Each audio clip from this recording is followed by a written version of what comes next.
wacha niwaambie ukweli. Wakati Ruto alichukua uongozi, Kenya ilikuwa mahali pabaya.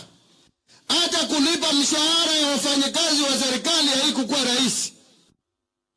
Wakati nilikuwa waziri, wacha niwaambie leo,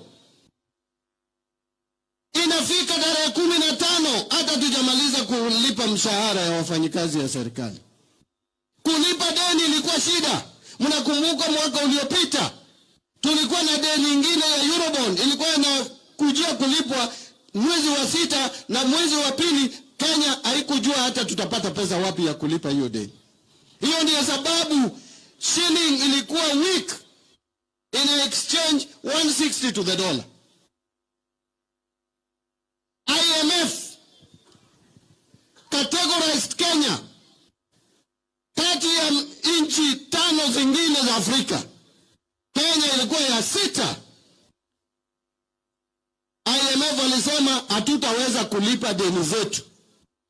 Hizi nchi zingine 5 zimeanguka zote. Zimeshindwa kulipa deni. Ni Kenya peke yake ndiye tumesurvive.